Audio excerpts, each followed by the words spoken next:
Welcome students. आज हम पढ़ने जा रहे हैं बीएससी फर्स्ट सेमेस्टर के केमिस्ट्री सब्जेक्ट का चैप्टर नंबर 6 जिसका नाम है स्टीरियो केमिस्ट्री। देखिए ये टॉपिक है बहुत इंटरेस्टिंग। अगर आप एग्जाम पॉइंट ऑफ व्यू से बात करें तो इंटरेस्टिंग होने के साथ साथ ये बहुत इंपॉर्टेंट पार्ट भी है केमिस्ट्री का। इसके बिना मेडिसिनल केमिस्ट्री जीरो है। मेडिसिनल केमिस्ट्री मतलब जो हम ड्रग्स खाते हैं, जो हम दवाइयाँ लेते हैं, उसकी जितनी भी केमिस्ट्री है वो सब बेकार है अगर उसमें हम स्टीरियो केमिस्ट्री निकाल दें तो। जितनी भी मेडिसिनल केमिस्ट्री सब स्टीरियो केमिस्ट्री पे डिपेंडेंट है। ठीक है। अच्छा, कॉम्पिटिटिव एग्जाम की बात करें तो बहुत सारे क्वेश्चन इस चैप्टर से कॉम्पिटिटिव एग्जाम में आते हैं, चाहे आप वो बीएससी के बाद बीएससी लेवल के एग्जाम दें, जैसे आपका एमएससी का एंट्रेंस या कोई और भी आप कोई और कोर्स करना चाहते हैं और उसमें भी अगर एग्जाम देंगे तो स्टीरियो केमिस्ट्री से क्वेश्चन जरूर आएगा। इवन एमएससी के बाद अगर आप नेट का एग्जाम देते हैं या कोई और एग्जाम देते हैं तो वहां पे भी इस चैप्टर से क्वेश्चन जरूर आता है। ठीक है। तो ये चैप्टर काफी इंपॉर्टेंट है और ये चैप्टर काफी हद तक समझने वाला है। इस चैप्टर में रटने का बिल्कुल भी नहीं है कि आप जिसे याद कर लें और लिख देंगे एग्जाम में जाके, ऐसा कुछ नहीं है। इस चैप्टर में जैसे मैथमेटिक्स में होता है आप कैलकुलेशन करके आंसर निकालते हैं, वैसे ही इसमें जब तक आप अपने ब्रेन को यूज नहीं करेंगे स्टीरियो केमिस्ट्री को समझ नहीं पाएंगे। क्योंकि स्टीरियो केमिस्ट्री का मतलब क्या है?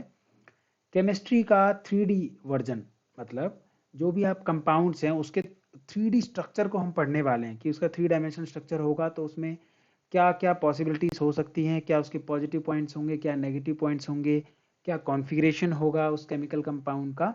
तो ये सब चीज़ें हम स्टीरियो केमिस्ट्री में पढ़ते हैं। चलिए आगे चलते हैं। सबसे पहले हम डिस्कस करते हैं स्टीरियो केमिस्ट्री होती क्या है। तो जो इसका थियोरेटिकल डेफिनेशन है, stereochemistry refer to 3 dimensional properties and reactions of molecule. Basically stereochemistry क्या है? 3 डायमेंशनल प्रॉपर्टीज, किसी भी रिएक्शन या फिर मॉलिक्यूल की हम जब 3 डायमेंशनल प्रॉपर्टी को पढ़ते हैं तो वो ये ब्रांच है केमिस्ट्री की जो स्टीरियो केमिस्ट्री है, ये डील करती है उसमें। ठीक है। इसकी अपनी ही लैंग्वेज है और अपने ही इसके कुछ रूल्स हैं, कॉन्सेप्ट्स हैं जिस पे बेस्ड ये काम करती है। ठीक है। उससे पहले स्टीरियो केमिस्ट्री पे जाने से पहले हम आपको थोड़ा सा आइसोमर्स के बारे में बता देते हैं कि आइसोमर्स क्या होते हैं। होपफुली आप 12th पढ़ के आए हैं तो आपको पता होगा। आइसोमर वो कंपाउंड होते हैं जिसका मॉलिक्यूलर फॉर्मूला सेम होता है बट एक दूसरे से फिजिकल और केमिकल प्रॉपर्टीज उनकी अलग हो सकती हैं। ठीक है। इस फिनोमेना को बेसिकली आइसोमेरिज्म बोलते हैं। और आइसोमर का जो मतलब होता है वो होता है इक्वल। आइसोस मतलब इक्वल और मेरोस मतलब पार्ट। ठीक है। आइसोमर नॉर्मली दो तरीके के होते हैं। इनको क्लासिफाई किया जा सकता है दो तरीकों से, जैसा कि आपको पिक्चर में दिख रहा है स्लाइड में। लेफ्ट हैंड साइड पे है कॉन्स्टिट्यूशनल आइसोमर्स और राइट हैंड साइड पे है, ये है कॉन्स्टिट्यूशनल आइसोमर जिसको हम स्ट्रक्चरल आइसोमरिज्म और भी कह सकते हैं। और राइट हैंड साइड में स्टीरियो आइसोमर्स। ठीक है। स्पेशियल आइसोमर, स्पेशियल मतलब स्पेस में उसका क्या कॉन्फ़िगरेशन है, उसके ऊपर जो आइसोमर्स बन रहे हैं उसको हम स्टीरियो आइसोमर्स कहते हैं। ठीक है। स्ट्रक्चरल आइसोमर्स में जो लेफ्ट वाला पार्ट है उसमें काफ़ी सारे और भी आइसोमेरिज्म एग्जिस्ट करते हैं, जैसे चेन आइसोमर और position isomer, functional isomer, metamerism. ये कुछ बेसिक्स हैं। चार नाम मैं दोबारा से रिपीट कर रहा हूँ। Chain isomerism, position isomerism, functional isomerism और मेटामेरिज्म। ये चारों आप खुद से पढ़ लीजिएगा। हम इस वीडियो में इसको डिस्कस नहीं करेंगे ज़्यादा, थोड़ा बहुत किया होगा तो किया होगा, अदरवाइज हमारा फोकस मेन स्टीरियो आइसोमर्स पे रहेगा। ठीक है। स्टीरियो आइसोमर्स भी कई तरीके के हो सकते हैं जिसमें डायस्टीरियोमर्स हैं, एनेंशियोमर्स है, सिस ट्रांस आइसोमर्स हैं जो डायस्टीरियोमर का पार्ट है, और डायस्टीरियोमर्स में ही कन्फर्मर और रोटामर्स भी हैं। तो हम थोड़ा सा आगे चलते हैं और देखते हैं कॉन्स्टिट्यूशनल आइसोमर क्या होते हैं जो कि ज्योमेट्रिकल आइसोमर्स भी कहलाते हैं। ठीक है। एग्जाम्पल से मैंने बताया हुआ है। बेसिकली कॉन्स्टिट्यूशनल आइसोमर जिसको हम स्ट्रक्चरल आइसोमर भी कहते हैं, इसका मॉलिक्यूलर फॉर्मूला सेम होता है लेकिन इसका जो बॉन्डिंग होती है, किस बॉन्ड से कनेक्ट हो रहा है, कनेक्टिविटी वो डिफरेंट होती है। ठीक है। जैसे पहला देखिए स्केलेटल आइसोमर, 4 ही कार्बन है, सिंपल एक चेन में जुड़े हुए हैं, और यहाँ भी 4 कार्बन है जिसको हम आइसो टाइप कंपाउंड बोलते हैं। यहाँ पे एक कार्बन बीच वाले कार्बन से, यहाँ से एक कार्बन हटा के हमने यहाँ कनेक्ट कर दिया। ठीक है तो ये दोनों सेम टाइप ही, बेसिकली मॉलिक्यूलर फॉर्मूला तो सेम ही होगा ना, number of carbon and number of hydrogen will be same. ठीक है। दूसरा है पोजिशनल आइसोमर, जैसा कि ये देखिए एक बेंजीन रिंग है, इसके ऊपर OH है और नाइट्रो है। तो पहले केस में जो नाइट्रो है वो ऑर्थो पोजीशन पे है और जो दूसरे केस में है वो पैरा पोजीशन पे है। ठीक है, तो इन दोनों में भी पोजिशनल आइसोमरिज्म है। मॉलिक्यूलर फॉर्मूला सेम है, number of carbon, hydrogen, oxygen, nitrogen, जो भी एटम इसमें है वो सब इक्वल हैं दोनों में। ठीक है, लेकिन इनकी प्रॉपर्टीज अलग अलग होंगी। ऑर्थो नाइट्रोफिनोल की प्रॉपर्टी अलग होगी और पैरा नाइट्रोफिनोल की प्रॉपर्टी अलग होगी। ठीक है, नेक्स्ट है स्टीरियो आइसोमर। इनमें क्या होता है, सेम कनेक्टिविटी होती है बट इन स्पेशल अरेंजमेंट। ठीक है, स्पेशल अरेंजमेंट में इनकी जो कनेक्टिविटी होती है वो सेम होती है, लेकिन स्पेस में उनका जो कॉन्फ़िगरेशन होता है वो अलग हो सकता है। ठीक है, डेफिनेशन देखिए, stereo isomer have the same atomic connectivity. Atomic मतलब एक दूसरे से जो जुड़े हुए हैं, जैसे कार्बन से हाइड्रोजन जुड़ा है तो उसी तरह से जुड़ा हुआ है, बट स्पेशल अरेंजमेंट्स उसके अलग अलग हो सकते हैं। ठीक है, एग्जाम्पल देके बताया हुआ नीचे एलानिन का। एलानिन के केस में क्या है, एक बार जो H और NH2 है वो राइट हैंड साइड पे है और दूसरे वाले स्ट्रक्चर में लेफ्ट हैंड साइड पे है, जबकि CH3 इधर आ जाएगा राइट वाले में और लेफ्ट वाले में CH3 लेफ्ट हैंड साइड पे। जो COH है वो ऊपर फिक्स है। तो बेसिकली हुआ क्या, हमने ऊपर वाले कार्बन को होल्ड करके नीचे वाले कार्बन जो 3 है उसको हमने रोटेट कर दिया। ठीक है, तो जैसे H को पकड़ा हमने और रोटेट करके हम यहाँ ले आए, H को हमने रोटेट करके यहाँ ले आए, CH3 रोटेट होके यहाँ आ जाएगा और NH2 रोटेट होके यहाँ आ जाएगा। ठीक है, इस तरह से हमने रोटेट कर दिया है इसे। तो मॉलिक्यूलर फॉर्मूला रोटेट करने से तो नहीं बदला, लेकिन उसका स्पेस में जो अरेंजमेंट है वो बदल गया। तो इस तरीके के दो मॉलिक्यूल के बीच में, दो कंपाउंड के बीच में जो एक रिलेशनशिप होता है उसको स्टीरियो आइसोमेरिज्म बोला जाता है। अब नेक्स्ट है इनेंशियोमर्स। इनेंशियोमर क्या होते हैं, ये बेसिकली स्टीरियो आइसोमर्स होते हैं, मतलब पार्ट तो स्टीरियो आइसोमर का ही है लेकिन एक दूसरे पे ये सुपर इम्पोज नहीं होते। एक दूसरे की जो मिरर इमेज होती है इनकी वो सुपर इम्पोजेबल नहीं होती। एक वर्ड में कोई कहे what are enantiomer, compounds that are non super imposable on their mirror images. ठीक है, जैसे मान लीजिए ये है एक कोई भी कंपाउंड है, इसमें C है below the plane, D below the plane, A above the plane और B अबव द प्लेन। इसका हमने मिरर बनाया, बीच में मिरर रखा है इसे बीच में, और आप देखिए जो मिरर में A होगा वो B की जगह नजर आएगा और जो B होगा वो A की जगह नजर आएगा। ठीक है, तो अब इस स्ट्रक्चर को एज इट इज आप होल्ड करके इस स्ट्रक्चर के ऊपर लेकर आइए, इस वाले स्ट्रक्चर को इस वाले स्ट्रक्चर के ऊपर लेकर आइए, या इस स्ट्रक्चर को ऐसे मूव करके यहाँ ले आइए। तो क्या होगा, इधर B है तो A के ऊपर B आ जाएगा और B के ऊपर A आएगा, जबकि C और D एक दूसरे के ऊपर इंपोज करेंगे, लेकिन A और B आपस में इंपोज नहीं करेंगे। ठीक है, तो ये सुपर इंपोज नहीं हो रहा है इसका मिरर इमेज, तो ये क्या हुआ, एनेंशियोमर हुआ। ठीक है, नीचे एक और इसी का स्ट्रक्चर है या एक एग्जांपल देके बताया हुआ है, शायद ये एलानिन ही है। नेक्स्ट है डायस्टीरियोमर्स। इसके बारे में हम आगे भी थोड़ा बहुत पढ़ेंगे, हम यहाँ पे केवल डेफिनेशंस की बात कर रहे हैं कि इनकी डेफिनेशंस क्या होती है, थोड़ा सा एक्सप्लेन करके हम आगे की स्लाइड्स में पढ़ेंगे इस टॉपिक को। चलिए देखिए, डायस्टीरियोमर्स आर स्टीरियो आइसोमर, ये भी स्टीरियो आइसोमर है, एनेंशियोमर भी स्टीरियो आइसोमर थे, इनके नाम में भी देखो स्टीरियो आइसोमर्स है, स्टीरियोमर्स है। तो stereoisomer that are not mirror images of each other, they are stereoisomers. Means enantiomer क्या थे, हम मिरर इमेज को एक दूसरे से सुपर इम्पोज करके चेक करते थे कि ये सुपर इम्पोज होंगे या नहीं होंगे। लेकिन डायस्टीरियोमर में मॉलिक्यूलर फॉर्मूला तो सेम है लेकिन ये एक दूसरे की मिरर इमेज नहीं है।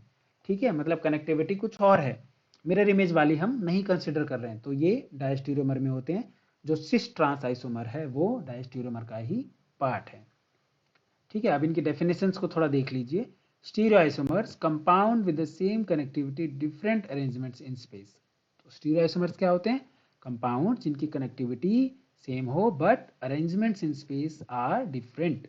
उसके बाद है enantiomers, stereoisomers that are non super imposable mirror images, only property that differ are directions positive और नेगेटिव ऑफ ऑप्टिकल रोटेशन। ये आपको ऑप्टिकल रोटेशन जो वर्ड हमने यूज किया ये हम थोड़ा सा आगे एक्सप्लेन करेंगे। उसके बाद diastereomer, stereoisomers that do not mirror images. ठीक है, that are not mirror images, basically वो मिरर इमेज नहीं है। ठीक है, वो स्टीरियो आइसोमर्स होते हैं, इनकी प्रॉपर्टीज अलग अलग होती हैं। अब कुछ और डेफिनेशंस हैं जो स्टीरियो आइसोमर के जो चैप्टर है इसमें इंपॉर्टेंट है, तो वो भी देख लीजिए एक बार।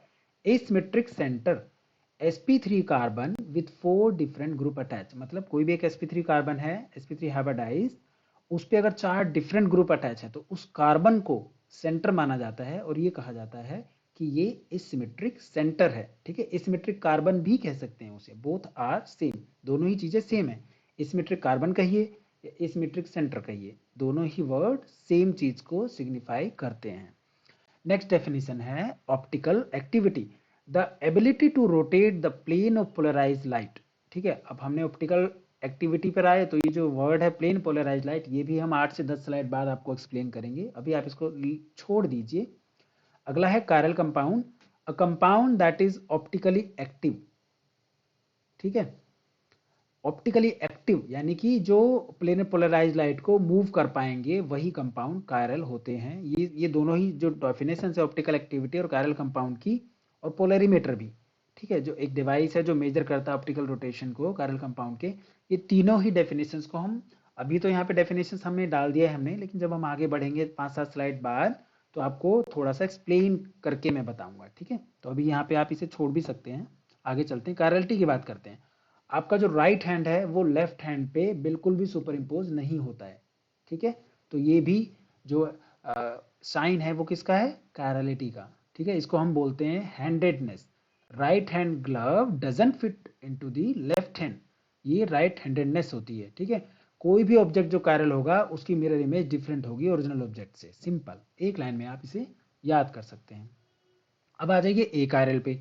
ए chiral mirror images that can be superimposed, यानी कि अगर मिरर इमेज भी सेम है और जो ओरिजिनल कंपाउंड है या कोई भी चीज है वो भी सेम है तो वो ए कायरल होती है। जैसा कि आप एग्जांपल में देख सकते हैं, एक चेयर रखी हुई है, अगर हम इसका मिरर लें तो ये भी एकदम सेम ही दिखेगा। अगर इसके चारों ये जो भी पाए हैं या फिर जो भी लकड़ी वकड़ी लगी बिल्कुल सेम कलर की चारों तरफ से, कोई इसमें सिमिलैरिटीज है चारों तरफ से, तो इसकी मिरर इमेज भी इसके सेम होगी। तो इस चेयर को उठा के इसके ऊपर अगर हम सुपर इम्पोज करेंगे तो ये सुपर इम्पोज हो जाएगी। तो इसे हम कहते हैं ए कायरल थिंग्स, क्योंकि ये एक थिंग है तो हम इसे थिंग कह रहे हैं, अदरवाइज ये अगर कोई कंपाउंड होता तो उसे कंपाउंड कहते हैं। ठीक है, अब इनशियोमर को थोड़ा सा फिर से अच्छे से बताया हुआ, compound that are non super imposable mirror images, any molecule that is chiral must have an enantiomer, यानी कि कोई भी कंपाउंड अगर ऑप्टिक प्लेन पोलराइज्ड को मूव कर रहा है इसका मतलब वो कायरल है, तो इसका मतलब उसके अंदर एक इनशियोमर जरूर होगा, या फिर कह सकते हैं कायरल सेंटर होगा ही होगा। ठीक है, अब कायरल कार्बन के बारे में थोड़ी सी बातें पढ़ लेते हैं। इसे एसिमेट्रिक कार्बन भी कहा जाता है अगर उस पे चारों ग्रुप अलग हो तो। Carbon atom to bonded to 4 different group, 4 different group लगे होते हैं। If mirror image will be a different compound, ठीक है, it's mirror image will be a different compound, जिसे हम क्या कहते हैं, इनैंशियोमर कहते हैं। चलिए अब चलते हैं एग्जांपल्स ऑफ कायरलिटी सेंटर। तो आप पहले वाले दो ऑप्शंस को देखिए जिसमें एसिमेट्रिक कार्बन है। एसिमेट्रिक कार्बन का मतलब क्या हुआ कि उस पे जो भी कार्बन पे 4 एटम्स या फिर ग्रुप लगे हुए हैं वो अलग अलग हैं। चलिए देखते हैं कैसे हैं।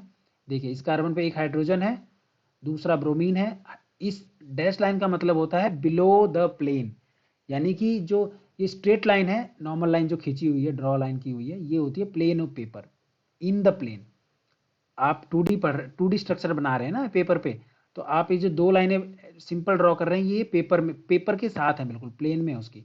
और ये जो डॉट लाइन है ये है बिलो द प्लेन, और ये जो थिक लाइन है या फिर ब्लैक लाइन है इसे हम बोलते हैं अबव द प्लेन, मतलब प्लेन के ऊपर, और एच है बिलो द प्लेन। ठीक है, यहाँ पे नाइट्रोजन पे चारों अलग ग्रुप लगे हैं, ये अलग है, ये अलग है, ये अलग है और ये अलग है, तो ये क्या है, कायरलिटी सेंटर है। और इस कार्बन को हम कह सकते हैं एसिमेट्रिक कार्बन, इसको कह सकते हैं एसिमेट्रिक नाइट्रोजन, या दोनों को ही कह सकते हैं एसिमेट्रिक सेंटर्स। ठीक है, चलिए आगे बढ़ते हैं।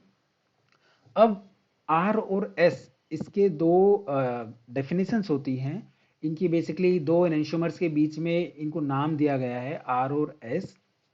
अलग अलग तरह नेमिंग कैसे होती है वो हम फ्यूचर में बात करेंगे।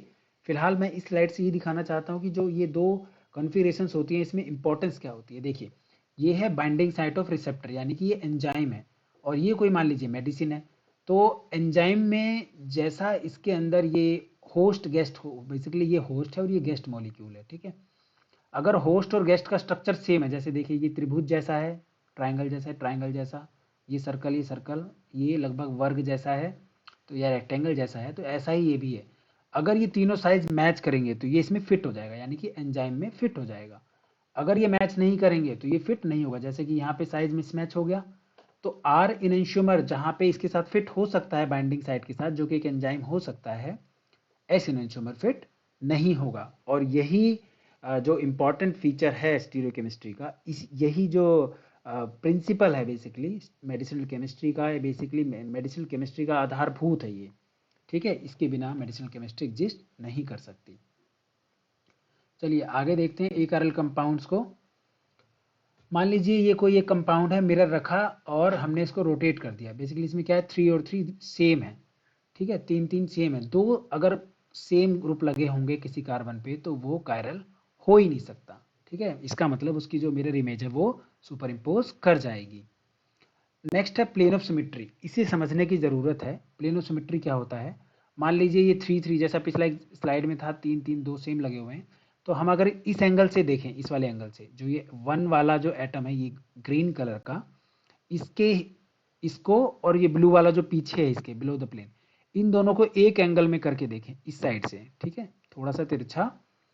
तो ये जो 3 होगा वो लेफ्ट में नजर आएगा, ये वाला 3 राइट में नजर आएगा। तो यहाँ पे एक प्लेन बन गया, इमेजिनरी प्लेन, जिसको सिग्मा भी डोनेट करते हैं। बेसिकली प्लेन ऑफ सिमेट्री को हम सिग्मा से भी डोनेट या दिखाते हैं। ठीक है, डिस्क्रिप्टर है ये इसका।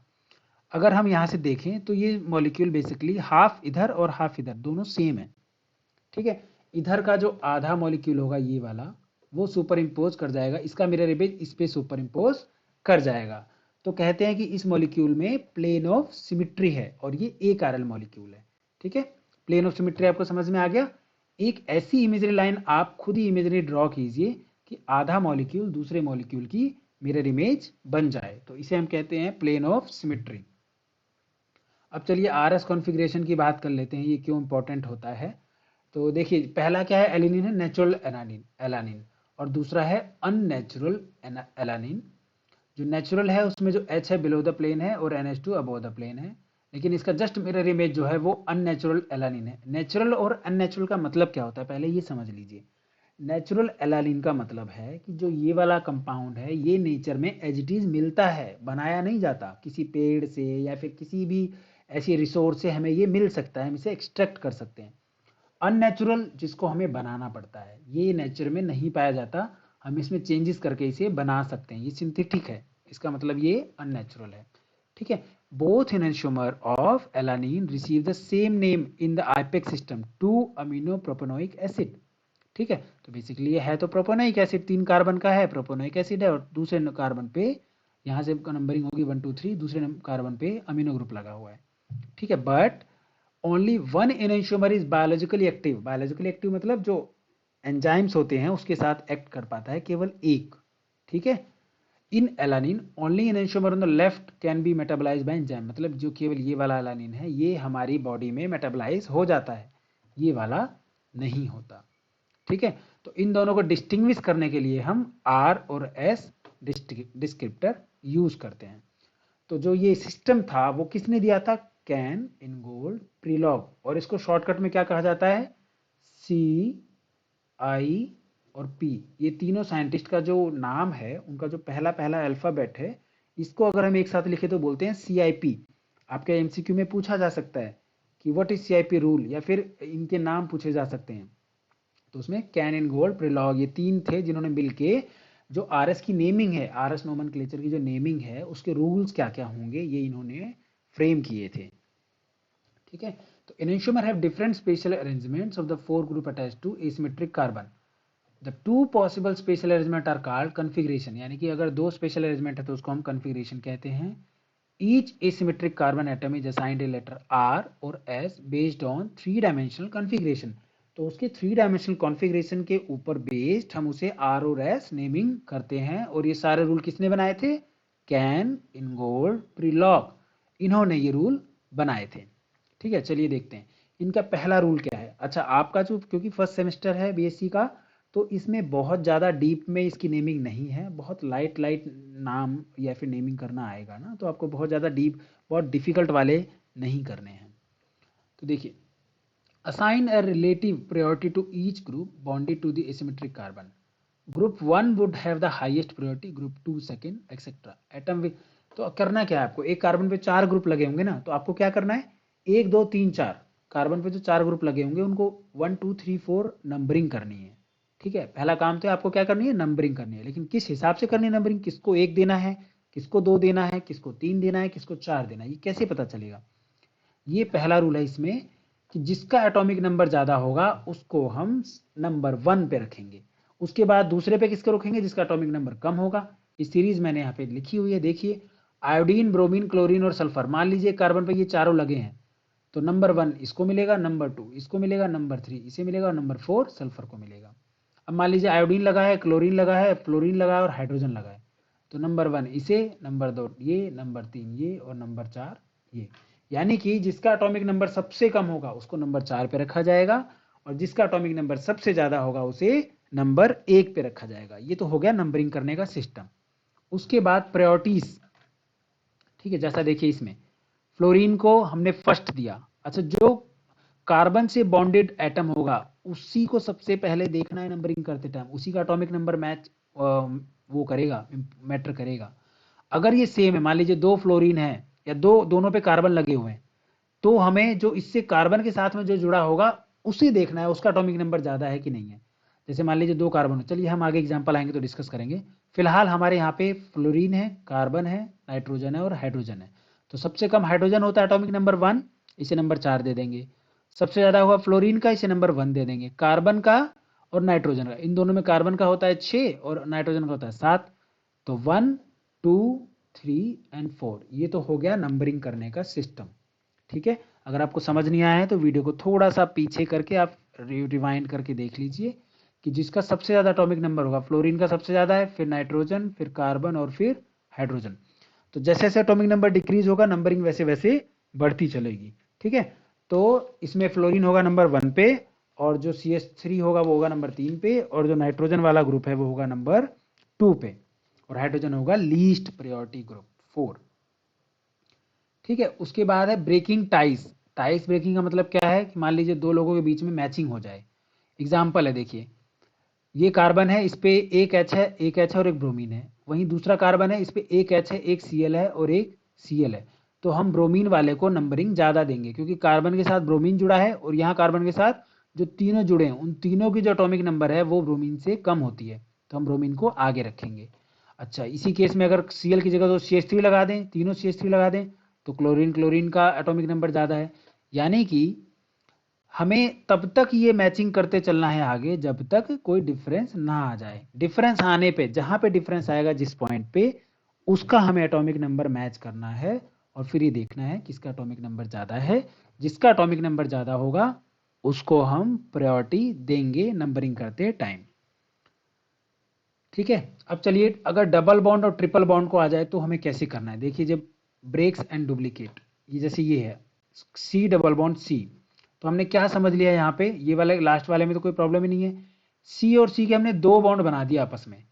ठीक है, 2 बॉन्ड है यहाँ पे, हमने इसको सेपरेट कर दिया। एक बॉन्ड तो C और C के बीच में ऐसे दिखा दिया और एक बॉन्ड इस C के साथ अलग और इस भी C के साथ अलग ऐसे दिखा दिया। ऐसे ही यहाँ पे कार्बन नाइट्रोजन के साथ और ऐसे ही यहाँ पे कार्बन कार्बन के बीच में 3 बॉन्ड है तो एक तो डायरेक्ट बॉन्ड बनाएंगे और 2 कार्बन के ऊपर नीचे बना देंगे। ठीक है, इस तरीके से हम डबल बॉन्ड और ट्रिपल बॉन्ड को देखते हैं। चलिए उसके बाद चलते हैं स्टेप 2। अब हमने नंबरिंग कर दी, नंबरिंग हमने 1 2 3 4 के रूल देख लिए, अब नंबरिंग कर दी। अब उसके बाद क्या, उसके बाद ये कि हमें क्या करना है, अपने कंपाउंड को जो सबसे लीस्ट प्रायोरिटी पे है उसे बिलो द प्लेन करना है। बिलो द प्लेन हो गया ही नीचे की तरफ। अब 1 2 3 की तरफ हमें एक सर्कल बनाना है, एक एरो बनाना है। 1 2 3, 4 को नहीं देखना है 4 कहां पर है, 4 केवल बिलो द प्लेन होना चाहिए। ये हमारा रूल है कि 4 बिलो द प्लेन होना चाहिए। नहीं होगा बिलो द प्लेन तो भी क्या करना है वो हम आगे बात करेंगे। फिलहाल हमें क्या करना है, 4 बिलो द प्लेन होना चाहिए, नंबर 4 पे जो है। और 1 से 2 पे लाइन खींचेंगे, 2 से 3 पे खींचेंगे और ये लाइन किधर आ रही है, क्लॉकवाइज। क्लॉकवाइज मतलब जैसे हमारी घड़ी की सुई चलती है ना इस डायरेक्शन में, उसी डायरेक्शन में ये एरो बन रहा है। इसका मतलब इसे हो गया आर एनेंशियोमर। क्लॉकवाइज जो डायरेक्शन अगर आएगा मूवमेंट तो हम उसे कहेंगे आर एनेंशियोमर। और अगर 1 2 3 को हम ऐसे दिखाते हैं, ये एंटी क्लॉकवाइज है तो ये हो गया एस एनेंशियोमर। ठीक है, तो आपको 1 to 4 नंबरिंग करनी है डिपेंडिंग अपॉन एटॉमिक नंबर और जो हमने 1 2 रूल बताए हैं उससे। उसके बाद उसको आर और एस कैसे देना है, R देना है जब वो क्लॉकवाइज मूव करे और S देना है जब वो एंटी क्लॉकवाइज मूव करे। ठीक है, ये सब रूल भी लिखे हैं मैंने, आप पढ़ लीजिए इसे थोड़ा सा, कुछ नहीं है, जो मैंने बोला है वही है। अब देखिए इसमें कैसे प्रायोरिटीज असाइन करेंगे। देखिए यहाँ पे इस कार्बन के साथ एक हाइड्रोजन जुड़ा है, 4 नंबर दे दीजिए। जहां भी हाइड्रोजन दिख जाए आपको उसे 4 नंबर देना ही देना है, हाइड्रोजन से नीचे कुछ नहीं होता है। और हाइड्रोजन बिलो द प्लेन है यहाँ पे, तो हमने इसको 4 नंबर दे दिया। अब बचे हमारे पास 3 ग्रुप, एक ये वाला COOH, एक CH3 और एक NH2। अब देखो कार्बन कार्बन और नाइट्रोजन, तो नाइट्रोजन का सबसे ज्यादा होता है, आपने इसको 1 दे दिया। अब इन दोनों में क्या होगा, किसको 2 और किसको 3 देंगे। इस दोनों तरफ कार्बन से कार्बन जुड़ा है, ठीक है, लेकिन यहाँ कार्बन से हाइड्रोजन जुड़ा है और यहाँ कार्बन से ऑक्सीजन जुड़ा है। अब क्योंकि ऑक्सीजन का एटॉमिक नंबर ज्यादा होता है, इसलिए 2 नंबर हम इसे देंगे और 3 नंबर इसे देंगे। अब 1 2 3, नहीं इधर से नहीं, 1 2 3, आपको ये ध्यान रखना है, ऐसे उल्टा नहीं जाना है, 1 3 2 नहीं करना है। आपको क्या देखना है, 4 तो पीछे है ही, 1 2 3, ये कौन सा बन रहा है, एंटी क्लॉकवाइज। एंटी क्लॉकवाइज है तो क्या हुआ इसका, एस डिस्क्रिप्टर। ठीक है, मतलब इसमें जो इसका स्टीरियोकेमिस्ट्री में जो हम डिस्क्रिप्टर देते हैं आर और एस नोमेनक्लेचर, ये एस है। ठीक है, चलिए अब एक एग्जांपल और है, ये देख लीजिए। OH एक है, दूसरा है देखिए कार्बन के साथ अटैच क्या क्या है, इस कार्बन के साथ COCH, तो H को तो हमें 4 देना ही देना है, 4 नंबर दे दिया।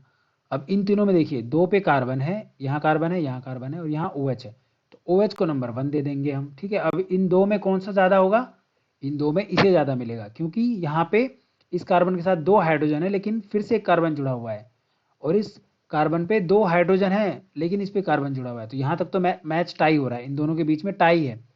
लेकिन जब इस कार्बन से इस कार्बन की तरफ जाएंगे तो इस कार्बन से एक और कार्बन जुड़ा है लेकिन इस कार्बन से केवल 3 हाइड्रोजन जुड़े हैं, तो इसका एटॉमिक नंबर प्रेडोमिनेट कर जाएगा, इसलिए नंबर 1 ये, नंबर 2 ये, नंबर 3 ये, नंबर 4 ये। लेकिन हाइड्रोजन यहाँ पे अबव द प्लेन है, तो हम इसे रोटेट करेंगे, इसको बिलो द प्लेन करेंगे और फिर इसमें नंबरिंग देखेंगे। दूसरा रूल ये भी है कि आप जैसे है वैसे ही से देख लीजिए नंबरिंग, RS क्या आ रहा है, जैसे 1 2 3 हमने मूव कर दिया, ऐसे 1 2 3, ये क्या आया, एंटी क्लॉकवाइज आ रहा है, ऐसे देखिए ऐसे बन रहा है ना, ये हुआ एंटी क्लॉकवाइज, क्योंकि हमारा हाइड्रोजन बिलो द प्लेन नहीं है, तो जो भी आपका एंटी क्लॉकवाइज आ रहा था मतलब एस होना चाहिए, तो क्योंकि हाइड्रोजन अबव द प्लेन है तो आप इसे रिवर्स कर देंगे। ठीक है, तो आपको ये रोटेट करने वाला पंगा नहीं लेना पड़ेगा। 1 2 3 अगर हम ऐसे करेंगे तो ये आएगा एस, अब क्योंकि हाइड्रोजन अबव द प्लेन है तो ये इसका एक्चुअल डिस्क्रिप्टर क्या हो जाएगा, आर। ठीक है, इसका आंसर होगा आर। ठीक है, देखिए रोटेट करने के बाद भी ये क्लॉकवाइज आर ही आ रहा है, हमने यहाँ पे चेंज नहीं किया, बस अपने रूल को थोड़ा सा बदल दिया। रूल क्या है, रूल ये है कि अगर जो लोवेस्ट प्रायोरिटी वाला ग्रुप है वो बिलो द प्लेन ना हो तो आपको जो भी आपका आर और एस आ रहा है उसको आपको रिवर्स कर देना। आर आ रहा है तो आपको एस कर देना है, एस आ रहा है तो आपको आर कर देना है, बस। ये ज्यादा आसान है इन कंपैरिजन टू रोटेट करके देखना। चलिए एग्जाम्पल, ये एक एग्जाम्पल है, देखिए इसमें 1 2 3 4 कैसे करेंगे। ये कार्बन है सेंटर में, यहाँ पे H है, इसको 4 नंबर दे दीजिए। यहाँ पे क्या है, CH2 यहाँ पे क्या है, C डबल बॉन्ड, तो यहाँ पे C डबल बॉन्ड है तो ये इसे देंगे नंबर 3, क्योंकि ये H के बाद सबसे वैसी प्रायोरिटी रखता है नंबर 3 की। इन दोनों में थोड़ी सी फाइट होगी लेकिन ये फाइट जीत जाएगा, क्योंकि यहाँ पे कार्बन के बॉन्ड ज़्यादा निकल के आएंगे और यहाँ पे कम निकल के आएंगे, तो क्या होगा 1 2 3 4। ठीक है, अब इसमें H already below the plane है तो 1 2 3, तो ये क्या हो रहा है, घुमा के देखिए ऐसे, ये आ रहा है एंटी क्लॉकवाइज मतलब S, तो इसका डिस्क्रिप्टर क्या हो जाएगा, S। ठीक है, बहुत सिंपल है न्यूमेरिकल, जितना डिफिकल्ट मैंने करके दिखाया है, जितना डिफिकल्टी के साथ, इतनी ही डिफिकल्टी वाले ही आपके एग्जाम में आएंगे। आपको बहुत ज़्यादा डिफिकल्ट की प्रैक्टिस करने की ज़रूरत नहीं है।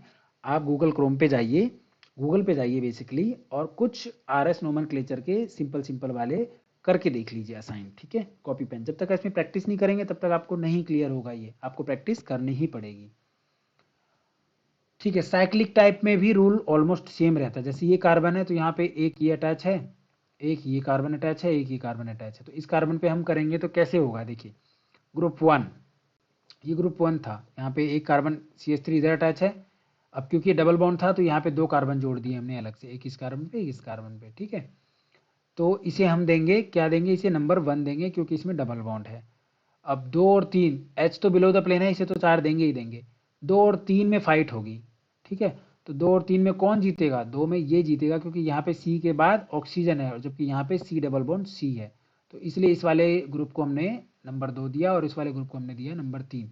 अब 4 बिलो द प्लेन, तो हमें क्या करना है? 1 2 3, तो ये हुआ एंटी क्लॉकवाइज, तो ये हुआ S कार्बन, कार्बन इसका नाम है, ठीक है। चलिए आगे चलते हैं, होपफुली आपको समझ में आ रहा हो। अगर नहीं समझ में आ रहा हो तो इस जितनी देर हमने नोमिंग की है इस वीडियो को दोबारा देख लीजिएगा या फिर रिवाइंड कर लीजिएगा।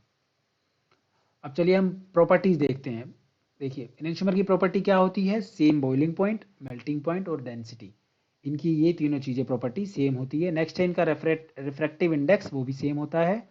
अगला है rotate the plane of polarised light in the same magnitude but in opposite direction, यानी कि दो अगर एनेंटियोमर है, मतलब मिरर इमेजेस हैं, तो जो प्लेन पोलराइज्ड लाइट को वो रोटेट करते हैं, वो करते तो सेम एंगल पे हैं लेकिन अपोजिट डायरेक्शन में, ठीक है। अगर एक लेफ्ट करेगा तो एक राइट करेगा, बट उनके एंगल सेम होंगे।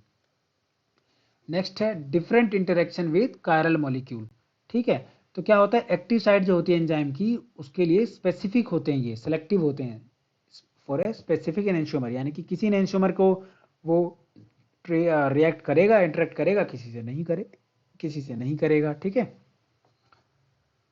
अब चलिए हम बात करते हैं प्लेन पोलराइज्ड लाइट की, जिसके बारे में हम काफी देर से चर्चा कर रहे थे लेकिन हमने डिस्कस नहीं किया था। बेसिकली जो प्लेन पोलराइज्ड लाइट होती है वो कंपोज होती है waves that vibrate in only one plane. जो हमारी ऑर्डिनरी लाइट होती है ना, वो चारों ऑल डायरेक्शन में उसके जो वेव्स होती हैं वाइब्रेट करती हैं। जैसे मान लीजिए लाइट सोर्स है, तो सभी डायरेक्शन में इसकी वेव्स होती हैं, लेकिन हम एक पोलराइजिंग फिल्टर लगाते हैं, कोई ऐसा इंस्ट्रूमेंट लगाते हैं जिससे ये लाइट जब क्रॉस करेगी तो जो लाइट मिलेगी हमें वो केवल एक सिंगल प्लेन में होगी, ठीक है। आप देखिए कितने सारे प्लेन्स हैं और यहाँ पे एक सिंगल प्लेन में जब लाइट निकल कर आती है, बेसिकली छन जाती है, जैसे छानते हैं ना हम दूध और पानी और गंध छानते हैं, उसी तरह से लाइट छन जाती है और एक वेव एक सिंगल प्लेन में आ जाती है। तो इसे कहते हैं प्लेन पोलराइज लाइट, ठीक है। तो देखिए अब क्या है, जो इनेंशियोमर्स होते हैं, यहां तक तो हमने पिछली स्लाइड में देख लिया। अब हमने ये सैंपल सेल लिया, इसके अंदर पानी में डिजोल्व करके अपने कंपाउंड को इसमें डाल दिया। तो जो ये लाइट है, जब ये लाइट इसमें से पास होगी तो ये थी यहाँ पे सीधी बिल्कुल, लेकिन यहाँ पे जाके या तो ये लेफ्ट में मूव कर जाएगी या राइट में मूव कर जाएगी, ठीक है। तो अगर कोई कायरल कंपाउंड होगा तो ये मूवमेंट जरूर होगा। अगर ये लाइन बिल्कुल सीधी रह गई यहाँ पे, ठीक है, जहाँ पे भी रिजल्ट आएगा इसका, यहाँ पे अगर लाइन सीधी है तो इसका मतलब जो कंपाउंड है वो कायरल नहीं है। अगर ये लेफ्ट में मूव कर रहा है या राइट में मूव कर रहा है तो ही वो कायरल है। अब एनेंशियोमर अगर होते हैं तो मान लीजिए -45 डिग्री पे राइट मूव आ रहा है, तो उसमें -45 + 45 डिग्री पे आएगा अगर हम उसका मिरर इमेज लेंगे तो, ठीक है। ये है पोलरीमीटर। इस पूरे सेटअप को पोलरीमीटर कहा जाता है। ये एक इंस्ट्रूमेंट होता है जिससे हम किसी भी कंपाउंड का सॉल्यूशन बना के, जैसे चीनी का ही शुगर सॉल्यूशन बना के भी हम उसकी जो स्पेसिफिक रोटेशन है, ये सब हम ऑप्टिकल प्योरिटी या फिर ऑप्टिकल एक्टिविटी हम निकाल सकते हैं। अगर ये क्लॉकवाइज आता है, मतलब नेगेटिव में आता है, तो इसको हम बोलते हैं डेक्स्ट्रो रोटेटरी। अगर ये नेगेटिव साइड आता है तो इसको बोलते हैं हम लेवो रोटेटरी, ठीक है। बट इनका आर और एस से लेना देना नहीं है। आर और एस पूरी तरह से थ्योरेटिकल डिस्क्रिप्टर है, ठीक है। लेकिन ये जो पॉजिटिव और नेगेटिव चार्ज आता है, चार्ज तो नहीं है ये, जो हम इसको डिस्क्रिप्टर दे रहे हैं पॉजिटिव और नेगेटिव का, ये जो आता है ये आता है एक्सपेरिमेंटल डेटा से। एक्सपेरिमेंट करके ही पता चलेगा वो लेवो रोटेटरी है डेक्स्ट्रो रोटेटरी है। कंपाउंड को देख के नहीं बताया जा सकता कि वो क्या है। ये एक्सपेरिमेंटल वैल्यू है और ये पूरी तरह से थ्योरेटिकल है। चलिए देखते हैं स्पेसिफिक रोटेशन क्या होता है। अब जो रोटेशन आता है इस जो हमने लास्ट डिस्कस किया स्लाइड में, जो भी पोलरीमीटर से अपने सॉल्यूशन डालने के बाद जो भी रोटेशन आता है, उस रोटेशन को एक स्पेसिफिक रोटेशन के फॉर्म में पढ़ा जाता है अल्फा, यानी कि कितना एंगल चेंज हुआ है डिवाइडेड बाय सी इंटू में एल। अब जो सी होता है, अल्फा तो ऑब्जर्व्ड होता है, रोटेशन होता है, क्या होता है, ठीक है। सी होता है वो कॉन्सेंट्रेशन होता है और ये हमेशा ग्राम पर ml की फॉर्म में रहता है, तो ही ये अल्फा की वैल्यू जो है वो करेक्ट मानी जाती है। और जो एल है उसकी जो लेंथ है सेल की, वो डेसीमीटर में रखी जाती है। मान लीजिए कोई न्यूमेरिकल आ जाए और उसमें इसकी यूनिट जो है अलग हो, तो आपको इसकी यूनिट को कन्वर्ट करना पड़ेगा इन डिजायर्ड यूनिट में, तब उसके बाद आप कैलकुलेशंस करेंगे, ठीक है। बायोलॉजिकल एक्टिविटी की बात करें तो थैलिडोमाइड है, एक है आर पॉजिटिव, एक है एस नेगेटिव। आर क्या है? इसका डिस्क्रिप्टर है, यानी कि जो हम आर एस नेमिंग करते हैं। पॉजिटिव नेगेटिव क्या है इसका, डेक्स्ट्रो रोटेटरी और लीवो रोटेटरी। तो देखो एक क्या होता है, एक होता है सिडेटिव और हाइप्नोटिक का काम करता है और एक टेट्राजन है, ठीक है, दोनों की प्रॉपर्टीज अलग अलग है। अब नेक्स्ट टॉपिक है रेजिमिक मिक्सचर। रेजिमिक मिक्सचर क्या होते हैं, ये वो मिक्सचर होते हैं जिसके अंदर दो एनेंशियोमर बराबर मात्रा में होते हैं, उसे हम कहते हैं रेजिमिक मिक्सचर। यानी कि इसमें R और S दोनों इक्वल अमाउंट में लिए हमने, दोनों को मिला के अगर हम इसका ऑप्टिकल एक्टिविटी निकालने की कोशिश करेंगे तो वो जीरो आएगा। मतलब इसने -13.5 रोटेशन दिया डिग्री और इसने प्लस दिया, इसने माइनस दिया। अगर हम इसका दोनों का मिला के, दोनों का मिक्सचर बना के अगर हम उसका पोलरीमीटर में ऑप्टिकल एक्टिविटी चेक करेंगे तो वो जीरो आएगी। क्यों, क्योंकि जितना ये नेगेटिव देगा उतना ये पॉजिटिव देगा, दोनों एक दूसरे को कैंसल आउट कर देंगे। ठीक है, यहाँ नीचे कुछ कुछ लिखा हुआ है, आप ये पढ़ सकते हैं, ये सब मैंने बता दिया। इसकी ऑप्टिकल एक्टिविटी नहीं होती। Mixture may have different boiling and melting point from the enantiomer, यानी कि जो मिक्सचर बनाओगे उसका मेल्टिंग पॉइंट और बॉइलिंग पॉइंट अलग हो सकता है depending upon the interaction between them. अगला है ऑप्टिकल प्योरिटी, इसे एनेंशियोमरिक एक्सेस भी कहा जाता है और स्मॉल ई डॉट स्मॉल ई से डिनोट किया जाता है। ठीक है, ये तब होता है जब एक एनेंशियोमर दूसरी एनेंशियोमर की कंपैरिजन में ज़्यादा प्रेजेंट हो किसी भी रेजिमिक मिक्सचर में। ठीक है, ऑप्टिकल प्योरिटी क्या होती है, ऑब्जर्व्ड रोटेशन, कितना रोटेशन निकल कर आया, divided by rotation of pure enantiomer. Pure enantiomer होता तो कितनी रोटेशन देता, इनटू में 100। ये फॉर्मूला है इसका, इसमें पुट करने के बाद वैल्यू जो आंसर आता है वो होता है ऑप्टिकल प्योरिटी। चलिए अब देखते हैं नेक्स्ट स्लाइड में क्या है, इन्वर्जन एंड रिटेंशन। क्या होते हैं ये इन्वर्जन एंड रिटेंशन, बहुत ही सिंपल तरीके से मैं आपको समझाता हूँ।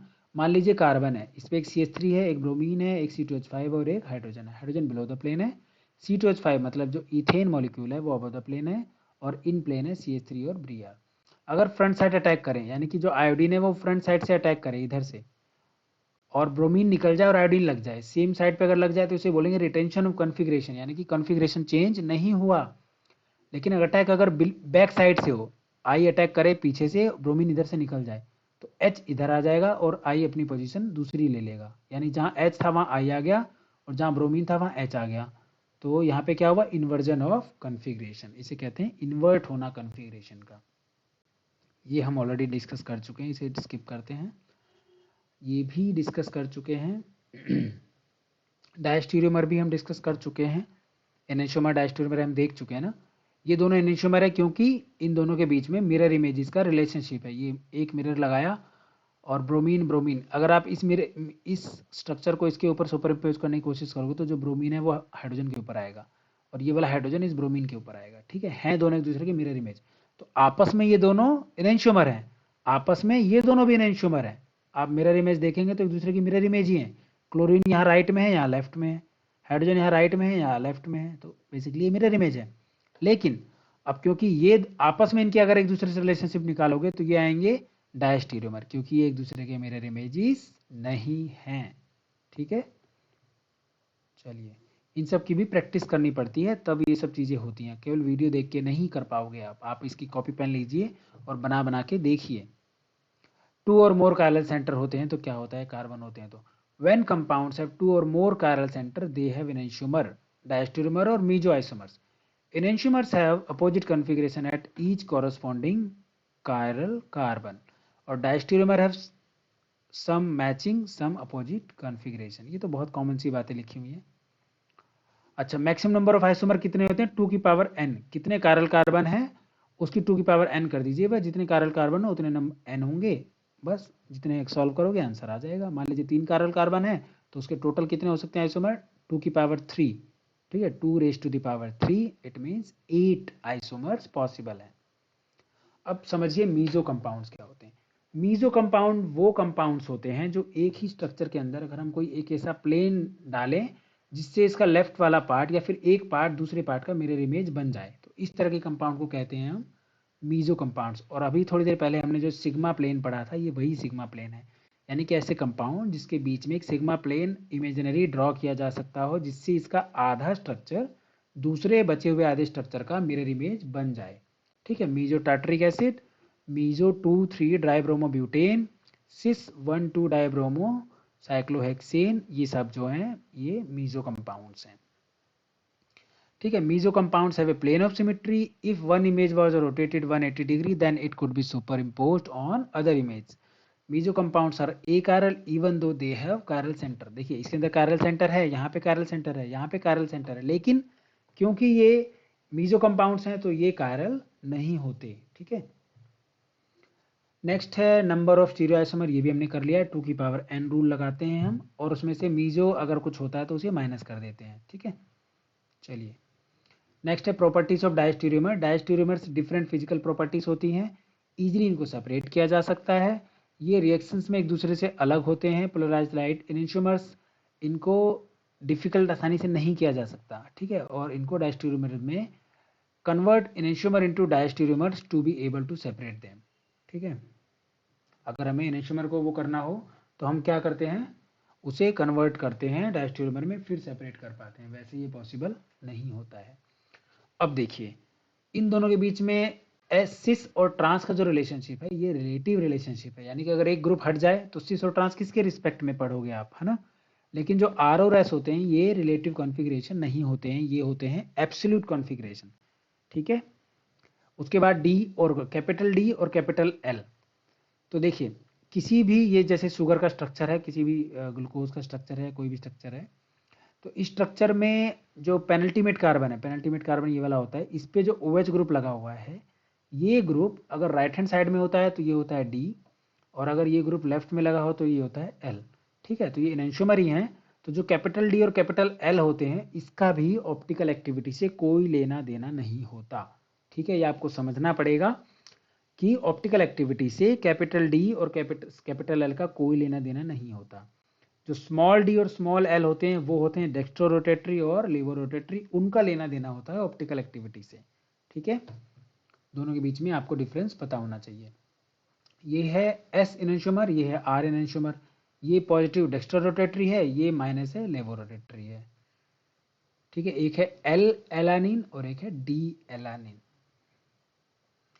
अगला है इराइथ्रो एंड थ्रियोडायस्टीरियोमरिज्म। ठीक है, ये वो डायस्टीरियोमर्स हैं जिसमें ये तब प्रोड्यूस होते हैं जब किसी भी देखिए मिनिमम 4 कार्बन तो होने ही चाहिए, 1 2 3 4।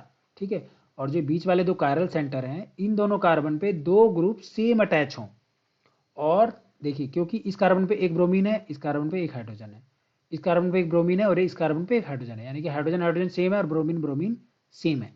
ग्रुप डिफरेंस कहाँ है, इस CH3 में और इस CH2 CH3 में। तो यानी कि दो एडजेसेंट कार्बन पे जब दो ग्रुप सेम अटैच हो और तीसरे ग्रुप अलग हो तो उस तरह के कंपाउंड्स में हम इराइथ्रो एंड थ्रियो आइसोमर्स को पढ़ते हैं। और इसको इराइथ्रो कब कहते हैं, जब ये ब्रोमीन ब्रोमीन या ये HH दोनों सेम साइड पे हों, और जब ये अपोजिट साइड पे होंगे तो ये थ्रियो होंगे, प्रोवाइडेड ये जो डिफरेंट ग्रुप थे ये ऊपर नीचे आप प्लेस करोगे, ये डिफरेंट है ना दोनों, तो इन दोनों को ऊपर नीचे प्लेस कर दीजिए, और जो सिमिलर थे वो अगर सेम साइड पे होंगे तो इराइथ्रो, अपोजिट साइड पे होंगे तो थ्रियो। यही रूल सब में होगा। और मान लीजिए यहाँ पे देखिए, यहाँ पे CH3 ऊपर नीचे सेम है, तो इस केस में ClOH जब ये दोनों सेम साइड पे तो इराइथ्रो है, और जब ये अपोजिट पे है तो थ्रियो है। ठीक है, बहुत सिंपल से हैं ये, और ये हमेशा फिशर प्रोजेक्शन में ही पढ़े जाते हैं। ठीक है, ये भी ऑलमोस्ट सेम है जो मैंने अभी पिछली स्लाइड में बताया। आप इस स्लाइड का स्क्रीनशॉट ले लीजिए और थोड़ा सा रिवाइज कर लीजिए। ये दो पेयर्स हैं, यहाँ पे ये थ्रियोस का एग्जाम्पल है और ये इराइथ्रोस का एग्जाम्पल है। देखिए यहाँ पे भी क्या है, HH सेम है, OH सेम है, CHO और CH2OH नीचे है, तो ये क्या हुआ इराइथ्रोस, ये इसका मिरर इमेज है। ये आपस में दोनों एक दूसरे के इनेंशियोमर्स हैं। ठीक है, ऐसे ही ये दोनों आपस में एक दूसरे के इनेंशियोमर्स हैं। इसका इससे रिलेशन निकालेंगे तो क्या आएगा, डायस्टीरियोमर, इसका इससे निकालेंगे तो दोनों के साथ निकालेंगे तो क्या आएगा, डायस्टीरियोमर, लेकिन इसका इसके साथ इनेंशियोमर रहेगा, इसका इन दोनों के साथ डायस्टीरियोमर रहेगा। अब आ जाइए ऑक्साइम स्टीरियोकेमिस्ट्री पे, इसमें भी थोड़ा सा है, बहुत ज़्यादा नहीं है। ऑक्साइम वो होते हैं जहाँ पे डबल बॉन्ड N होता है और OH लगा होता है, तो NOH ग्रुप ऑक्साइम ग्रुप होता है।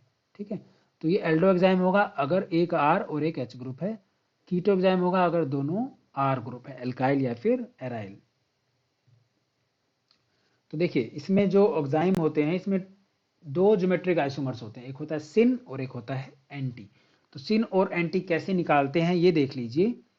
एल्डोक्साइम के केस में हम क्या करते हैं, जैसे ये H और OH है, ठीक है, ये एल्डोक्साइम क्योंकि H तो रहेगा ना अगर वेल्डोक्साइम है तो H और इस OH के बीच में जो स्टीरियोकेमिस्ट्री, ये दोनों सेम साइड पे, सिन का मतलब होता है सेम, तो अगर सेम साइड पे है तो ये सिस, उसके आगे इसका नाम बेंजल डॉक्साइन। यहाँ पे क्योंकि अपोजिट है तो ये हो गया एंटी। बस इतना ही करना है। यानी कि H और OH के बीच में क्या रिलेशनशिप है, अगर दोनों सेम साइड पे हैं तो यहाँ आएगा सिन, अपोजिट पे तो आएगा एंटी। अगला है कीटो एग्जाम के केस में क्या होगा। अब कीटो को एग्जाम के केस में H तो है नहीं, तो इस केस में हम क्या करते हैं, जब हम इसका नेमिंग करते टाइम जिस एटम या ग्रुप का नाम आगे लिखेंगे उससे रिलेशनशिप बताएंगे। जैसे देखिए OH और मिथाइल दोनों सेम साइड पे हैं, तो सिन तब लिखेंगे जब हम नाम स्टार्टिंग मिथाइल से करेंगे। सिन दोनों साइड सेम साइड पे, मिथाइल इथाइल कीटो एग्जाइम, क्योंकि सिन ये दोनों सिन है ना, तो OH हाइड्रोक्सिल के लिए लिखने की जरूरत नहीं है। इस नाम से पता चल जा रहा है कि सिन है मिथाइल, यानी कि OH जो होगा उसके सामने क्या होगा, सिन होगा सेम साइड पे।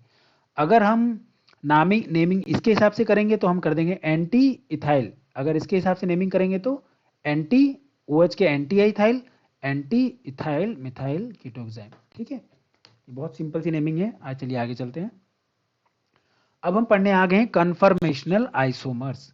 कन्फर्मेशनल्स क्या होते हैं, basically different spatial arrangements of atom जिसको हम चेंज कर सकते हैं रोटेशन करके single bond through single bond, उसको बोलते हैं हम कन्फर्मेशन। ठीक है, the isomer of a compound which arise as a result of rotation about CC single bond are called conformational isomers. ठीक है, जैसे देखिए ये एक स्ट्रक्चर है, CH3 के पीछे CH3 है, H के पीछे H है और H के पीछे H है, एग्जैक्टली पीछे हैं। ठीक है, इसको हम एक्लिप्ट फॉर्म बोलते हैं, अभी थोड़ी देर बाद देखेंगे क्या होता है। अगर हमने 60 डिग्री से रोटेट किया, यानी पीछे वाले कार्बन को 60 डिग्री इधर घुमा दिया, तो जो ये पीछे वाला कार्बन था वो यहाँ कहीं आ जाएगा, इस वाले हाइड्रोजन के जस्ट अपोजिट आ जाएगा यहाँ। जो ये H है ये यहाँ आ जाएगा, और जो दूसरा H था, ये वाला H था, वो यहाँ चला जाएगा। तो कुछ इस तरीके का स्ट्रक्चर बनेगा। ठीक है, और अगर हम इसका साहौर स्ट्रक्चर बनाएंगे तो कैसा बनेगा, CH3HH और ये CH3 ऊपर HH, ये एक्लिप्ट फॉर्म में, मतलब CH3 के जस्ट पीछे ये वाला CH3 है, H के जस्ट पीछे ये। अगर हम यहाँ से देखेंगे, इसे यहाँ से अपनी आइस लगा के देखेंगे तो इस H के पीछे ये H होगा, इस H के पीछे ये H होगा, और इस CH3 के पीछे ये CH3 होगा। और जब हमने 60 डिग्री घुमा दिया तो ये कुछ ये सिचुएशन बनेगी, CH3 ऊपर है तो इसके यहाँ पे कुछ भी नहीं है, और ये CH3 इसके बीच में दिखाई देगा अगर हम यहाँ से देखेंगे तो। ठीक है, चलिए कन्फर्मेशन ऑफ इथेन देखिए, एक होता है एक्लिप्ट फॉर्म, एक होता है स्टैगर्ड फॉर्म।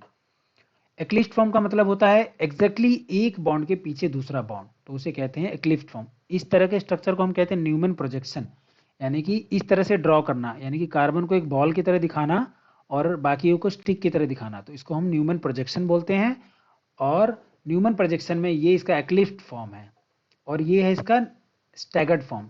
एक्लिप्ट के अलावा जो जितनी भी फॉर्म बचेंगी वो सारी स्टैगर्ड फॉर्म कहलाती हैं। ठीक है, अब इसके बीच में और इस पीछे वाला जो हमने इसको मूव किया हाइड्रोजन को यहाँ पे, इन दोनों के बीच में जो एंगल निकल के आता है, जैसे यहाँ पे 60 डिग्री एंगल है, तो ये है डाईहेड्रल एंगल। इस एंगल को हम क्या कहते हैं, डाईहेड्रल एंगल। ठीक है, एक्लिप्ट फॉर्म जो होती है वो अनस्टेबल होती है, क्योंकि इसके बीच में जो रिपल्सन होता है वो बहुत ज्यादा होता है। अब इनके बीच में थोड़ा सा डिफरेंसेस देख लीजिए एक्लिप्ट और स्टैगर्ड के बीच में। तो staggered conformation is the arrangement of atom और group of atom in molecule resulting in a 60 degree dihedral angle. ये स्टैगर्ड के केस में होता है, जो हमने अभी लास्ट स्लाइड में डिस्कस किया। एक्लिप्ट में ये 0 डिग्री होता है, एक दूसरे के पीछे होते तो एंगल तो कुछ बनता नहीं है। इसकी जो पोटेंशियल एनर्जी होती है वो कम होती है, इसकी ज़्यादा होती है। इसमें स्ट्रेन कम होता है, इसमें हाई स्ट्रेन होता है। इसकी स्टेबिलिटी ज़्यादा होती है, इसकी कम होती है। ठीक है, अब आ जाइए डायहेड्रल एंगल को हम एंगल वाइज दिखाते हैं। ठीक है, ये देखिए यहाँ से आप आई से देख रहे हैं, और सी और बी को आप एक लाइन में देख रहे हैं यहाँ से, ये आपकी आई से, यहाँ से आप इसे देखिए, जो डी नज़र आएगा और ए नज़र आएगा, इनके एंगल अलग अलग नज़र आ रहे हैं, डी और ए। ये आपको दिखाने के लिए 2D में बनाने के लिए थोड़ा सा अलग बनाया है, बट है एक दूसरे के पीछे ही, ए और डी एक दूसरे के पीछे हैं। तो यहाँ पे डायहेड्रल एंगल 0 है।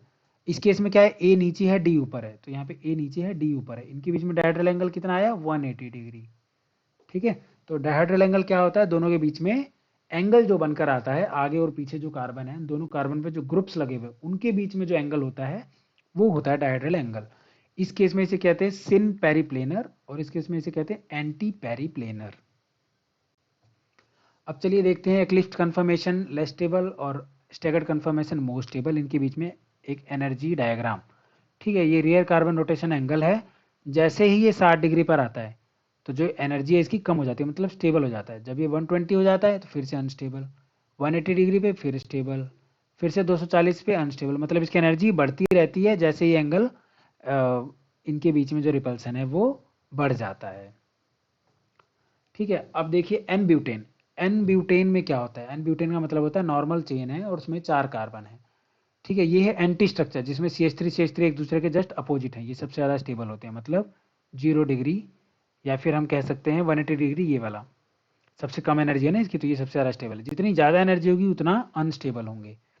उसके बाद है एंटी क्लिनिकल, 120 डिग्री पे ये होते हैं एक्लिप्स्ड फॉर्म, यानी कि एक बॉन्ड के पीछे दूसरा बॉन्ड, एक बॉन्ड के पीछे दूसरा बॉन्ड, एक बॉन्ड के पीछे दूसरा बॉन्ड, ये होता है एंटी क्लिनिकल और इसे बोलते हैं एक्लिप्स्ड फॉर्म। तो ये वाला हुआ स्ट्रक्चर, यहाँ वाला और यहाँ वाला, आप क्योंकि 120 डिग्री है तो ये वाला और ये वाला दोनों हो गए एंटी क्लिनिकल। गॉज फॉर्म होगी 60 डिग्री पे, ये है 60 डिग्री पे, तो इनकी एनर्जी इससे तो कम है लेकिन इससे ज़्यादा है, 180 और -180 से ज़्यादा है, तो ये थोड़े से स्टेबल है, इससे थोड़े से अनस्टेबल है, इससे और इससे ज़्यादा स्टेबल है। जो भी डायग्राम में नीचे की तरफ है वो स्टेबल है, जो ऊपर की तरफ है वो अनस्टेबल है। ये है सिन पेरिप्लेनर डाइहेड्रल एंगल 0, ये सबसे लीस्ट होता है क्योंकि CH3 के पीछे CH3 आ रहा है और इसमें CH3 के पीछे H आ रहा है, तो इनके CH3 में जो रिपल्सन होगा वो ज़्यादा होगा, इसमें CH3 और H के बीच में रिपल्सन है वो कम होगा। ठीक है, तो इस तरीके से हम स्ट्रक्चर को समझ सकते हैं। अगला है कन्फर्मेशन ऑफ साइक्लोहेक्सेन। साइक्लोहेक्सेन में एक होती है चेयर फॉर्म, एक होती है बॉट फॉर्म। ठीक है, एक होती है चेयर फॉर्म, एक होती है बॉट फॉर्म। यहाँ पे देखिए हाइड्रोजन, इस हाइड्रोजन को बोलते हैं एक्सियल हाइड्रोजन और इस वाले हाइड्रोजन को बोलते हैं इक्विटोरियल हाइड्रोजन। ऐसे ही सब में ये एक्सियल है, ये इक्विटोरियल है, जो ब्लू वाले हैं वो सारे इक्विटोरियल हैं और जो रेड वाले हैं वो सारे एक्सियल हाइड्रोजन्स हैं। ठीक है, अब इसका पोटेंशियल एनर्जी डायग्राम देखिए, ये चेयर फॉर्म है, चेयर जैसा दिख रहा है ना, इस पे बैठ सकते हैं हम। ये ट्विस्ट बॉट है, ये ट्विस्ट बॉट है, ये चेयर फॉर्म है, ये हाफ चेयर, ये बॉट, ये हाफ चेयर और इनकी एनर्जी लिखी हुई है। तो जो चेयर फॉर्म होती है वो सबसे ज़्यादा स्टेबल होगी या नहीं होगी? देखिए बॉट फॉर्म में क्या होता है, ये ऊपर यहाँ पे ये दोनों एक दूसरे के सामने पड़ते हैं, तो इसमें जो है इंटरेक्शंस, इंटरेक्शंस क्या कहते हैं, रिपल्सन थोड़ा होता है, जिसकी वजह से इसकी एनर्जी बढ़ जाती है और ये अनस्टेबल हो जाते हैं। ठीक है, तो जो जितना नीचे होगा, सबसे नीचे चेयर फॉर्म है, तो chair form is more stable than boat form. ठीक है, और हाफ चेयर ये सबसे ज़्यादा अनस्टेबल होता है, जिसकी एनर्जी है 45 किलो जूल पर मोल। ट्विस्ट बॉट की 23 होती है, इनको याद करने की जरूरत तो नहीं है, बस थोड़ा सा डायग्राम को आप कोशिश कीजिएगा कि आपको थोड़ा सा याद रहे कि हाँ डायग्राम में कौन किसकी एनर्जी कम ज़्यादा होती है। इसको रीअरेंज करना आ सकता है, chair form, half chair, twist boat को अरेंज करिए इंक्रीजिंग ऑर्डर ऑफ एनर्जी या फिर स्टेबिलिटी। अब देखिए एक चीज़ और होती है जिसे हम कहते हैं 1,3 डाईएक्सियल इंटरेक्शन। मान लीजिए ये कोई चेयर फॉर्म है या फिर बॉट फॉर्म है, ये चेयर फॉर्म है, तो इसका यहाँ पे एक कार्बन, दो कार्बन, तीन कार्बन, तीसरे कार्बन पे जो ग्रुप होगा और जो पहले कार्बन पे ग्रुप है, इन दोनों के बीच में 1,3 डायएक्सियल इंटरेक्शन या फिर इसको रिपल्सन भी कह सकते हो। इसकी वजह से क्या होता है, जो भी बड़े ग्रुप होते हैं वो एक्सियल पोजीशन पे रहना पसंद नहीं करते, जैसा कि इस केस में है टर्सरी ब्यूटाइल ग्रुप, यानी कि एक कार्बन पे 3 कार्बन लगे हुए हैं, तो ये ग्रुप एक्सियल पोजीशन पे रहेगा तो इसके बीच में इंटरेक्शन होगा या फिर रिपल्सन होगा, जिसकी वजह से ये रिपल्सन इसको धकेल देगा इक्वेटोरियल पोजीशन पे। ठीक है, और ये स्ट्रक्चर ऐसा हो जाएगा, यानी कि जो ये बड़ा ग्रुप था वो इक्वेटोरियल पे आ गया और जो एच, जो दूसरा एच लगा होगा वो एक्सियल पोजीशन पे रहेगा, जिसकी वजह से ये ज़्यादा स्टेबल होगा और ये कम स्टेबल होगा। एक जनरल रूल आप समझ लीजिए, दो कंपाउंड को या फिर मॉलिक्यूल को जब भी आप कंपेयर करें तो जो भी बड़ा ग्रुप एक्सियल पोजीशन पर होगा वो कंपाउंड हमेशा अनस्टेबल होगा, है ना। मैक्सिमम केसेस में, कोई एक्सेप्शन हो सकता है, लेकिन मैक्सिमम केसेस में जहां भी बड़ा ग्रुप है वो इक्वेटोरियल पोजीशन पे होगा, वही स्ट्रक्चर उसका स्टेबल फॉर्म होगा। अब इन दोनों के बीच में डिफरेंसेस देख लीजिए। It is due to configuration जो होता है, it is due to the presence of one और more chiral carbon atom, optical isomer of restricted rotation of CC, geometrical isomer जिसे हम कहते हैं। जबकि ये जो कन्फर्मेशनल आइसोमर होता है ये सी सिंगल बॉन्ड, ये डबल बॉन्ड गलती से बन गया है, सिंगल बॉन्ड की वजह से होता है। ये क्या है, position of atom group in space is fixed, इसमें क्या होता है, फिक्स होता है, इसमें फिक्स नहीं होता, ये मूव कर सकता है।